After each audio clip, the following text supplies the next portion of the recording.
mineurs. Le ministre de la Justice, Gérald Darmanin, disait ce matin que l'un de ces mineurs avait été arrêté 6 fois, l'autre 12 fois. Vous confirmez ça? Vos hommes les connaissaient? Oui, bien sûr. Non, mais c'était des individus. Enfin, c'est pas nouveau. Hein. C'était des jeunes mineurs qui étaient connus des services de justice pour des faits notamment de vol-violence et qui devaient comparaître devant la justice au mois de juin, c'est-à-dire au moment où on se parle, un peu avant. Donc concrètement, ils étaient en attente d'une peine, la culpabilité avait été reconnue et ils attendaient la sanction. On est bien absolument. dans ce temps binaire Mais qui est séquencé en 2 parties. Il faut bien expliquer aux téléspectateurs. C'est bien ce qui pose problème dans cette affaire. C'est bien ce qui pose problème dans cette affaire. C'est ce délai. C'est ce délai, effectivement. Et on voit bien, il y a un certain nombre de textes qui ont été adoptés depuis. Il y a la proposition de loi proposée par M. Gabriel Attal, qui est, je crois, au Conseil constitutionnel, qui prévoit de raccourcir les délais, surtout d'avoir la possibilité d'avoir des comparutions immédiates. Moi, il y a un exemple que je prends... Pour les mineurs Pour les mineurs, de 16 ans. Pour les mineurs. Bon, et dans certaines conditions. C'est au-dessus de 16 ans. Entre pour des 16 crimes ou des délits qui sont punis de peine de prison de plus de 5 ans, en cas de récidive. Mais j'ai l'impression que là, on était un peu dans ce cas-là quand même. Oui, effectivement. Et donc, il y a un exemple que je prends souvent, c'est les homejacking. Je pense donc ces cambriolages violents qui ont lieu à domicile, où des personnes, par ruse ou par effraction, rentrent chez vous, vous séquestrent et vous volent des biens de valeur. Et généralement, ils le font avec violence. Moi, ce qui me choque toujours, c'est que les équipes, finalement, c'est toujours 4-5 personnes qui sont tous très jeunes, qui sont généralement le commanditeur. Il appartient plutôt au réseau de criminalité organisée, donc il va recruter des jeunes personnes. Généralement, ils sont toujours 4, 5. Il y a toujours, alors le format de l'équipe peut changer, mais vous avez toujours 2 mineurs, 2 majeurs. L'intensité de violence de l'agression... Pourquoi cet alliage, à votre avis, de majeurs, de mineurs? D'abord parce que les mineurs, évidemment, sont moins exposés, sans doute. Mais les jeunes majeurs, ils vont quand même. Ils y vont quand même.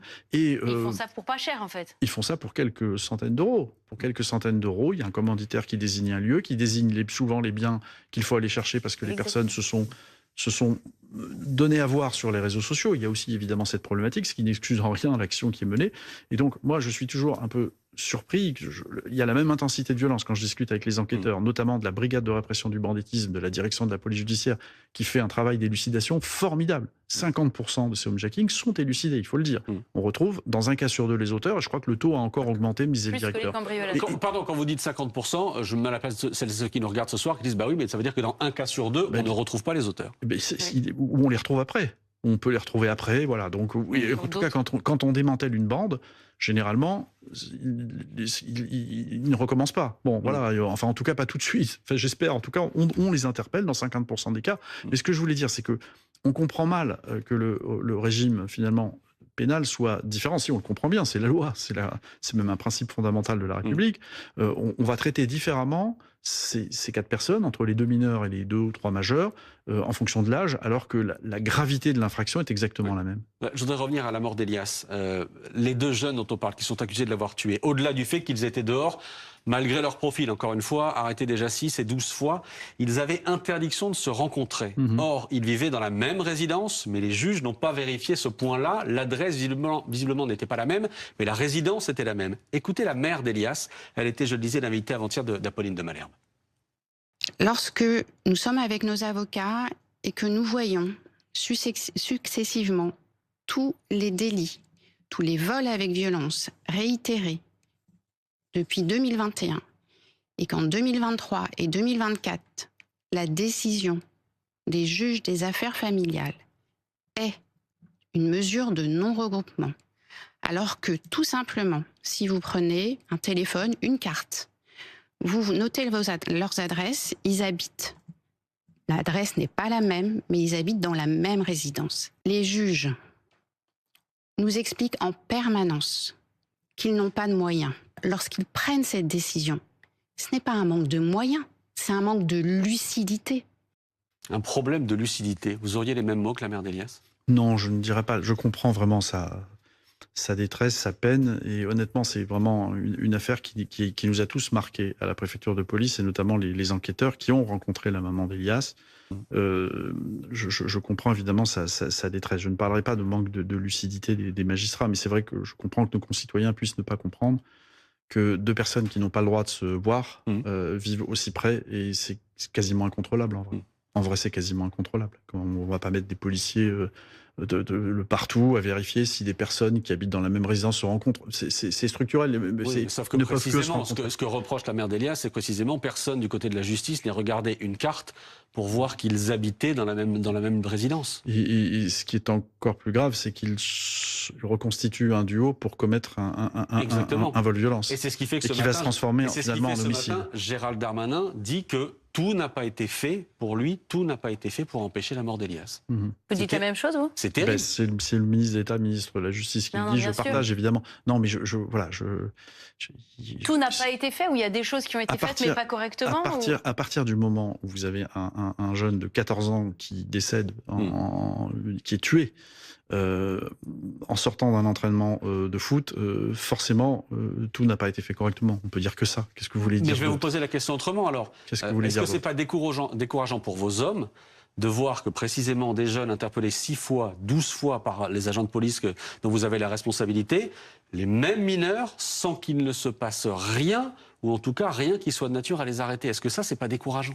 Non, c'est pas décourageant. Il faut continuer à le faire. Vous savez, moi, ce que je dis souvent à mes effectifs, c'est que voilà, nous sommes là pour interpeller les gens. Nous, dans la police en général, et c'est vrai aussi en gendarmerie. Et c'est vrai pour les effectifs de la préfecture de police. Nous, on ne connaît pas l'excuse de minorité. Quand il y a un acte violent, on intervient, on interpelle la personne. Donc vous, c'est pas la justice. C'est bien la justice, ensuite, elle passe. Voilà. Les magistrats, ils appliquent les textes tels qu'ils sont. Moi, je crois que c'est ce que je dis toujours, c'est la question qu'il faut se poser. Moi, j'ai le sentiment quand même, dans la lutte contre la délinquance dans l'agglomération parisienne, d'être dans la même barque que les 4 procureurs qui sont compétents sur les 4 départements, la procureure de Paris et les procureurs des départements de Petite Couronne. On est dans la même barque. Eux appliquent des textes. Si les textes ne permettent pas de prendre des sanctions suffisamment dissuasives, il faut modifier les textes. Et je crois que c'est la réflexion qui est en cours, d'avoir des sanctions qui soient plus dures, des sanctions et qui s'appliquent plus rapidement. Sauf que là, précisément, dans le cas d'Elias, on a le sentiment que les textes n'ont pas été totalement appliqués, ou n'ont pas été appliqués et vérifiés. Vous ne diriez pas que le problème de la police, c'est la justice? Non, je ne dirais pas que le problème de la police, c'est la justice. Voilà, je ne dirais pas ça. On travaille en très bonne intelligence, nous, avec les magistrats sur l'agglomération parisienne. Il y a des échanges, des formations en continu. Voilà, non, je ne dirais pas cela, mais ce que je souhaite, nous, c'est que, enfin, ce que je veux vous dire, c'est que nous serons toujours présents sur le terrain pour interpeller les malfaiteurs, les délinquants, et a fortiori, évidemment, les criminels. Voilà. Mais à vos enquêteurs qui ont été, vous avez dit, en quelque sorte, secoués, un peu traumatisés par cette histoire d'Elias, quel mot vous avez choisi justement pour eux?